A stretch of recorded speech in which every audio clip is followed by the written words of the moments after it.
पाकिस्तान ने अमरीका की जानिब से भारत को मुसल्लह ड्रोन्स फराहम करने की मुखालिफत कर दी है। तर्जुमान दफ्तर खारजा ने कहा कि भारत को ड्रोन्स की फराहमी से खिते में ताकत का तवाजुन बिगड़ेगा। आलमी ताकतों को ऐसे मुआहिदों से कबल अपनी जिम्मेदारियों का एहसास करना चाहिए।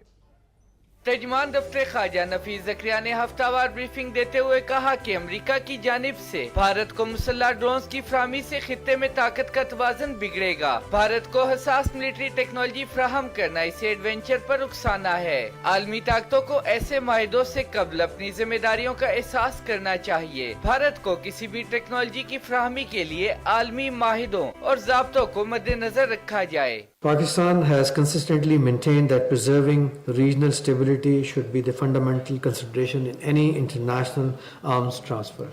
Use of armed drones can lower the threshold for conflict, since it can encourage military misadventures, especially in the backdrop of irresponsible discourse about limited military operations below the strategic threshold. नफीस ज़करिया ने कहा कि अमरीकी वज़ीर ख़ारजा Rex Tillerson के सामने भारत की पाकिस्तान में तखरीबकारी और मकबूजा कश्मीर में इंसानी हकूक की खिलाफवर्जियों का मामला उठाया गया।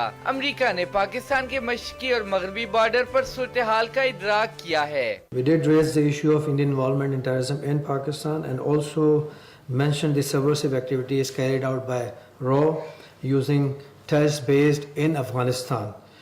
We also raised the issue of ceasefire violations by the Indian forces along the line of control and working boundary, that it endangers the regional peace and the peace beyond this region. तर्जुमान दफ्तर खारजा का कहना था कि भारत दहशतगर्द तंजीमों की मावनत करता है। UNESCO को भारत की जानिब से तारीखी विरसों और शख्सियात को निशाना बनाने की तैयारियों का नोटिस लेना चाहिए।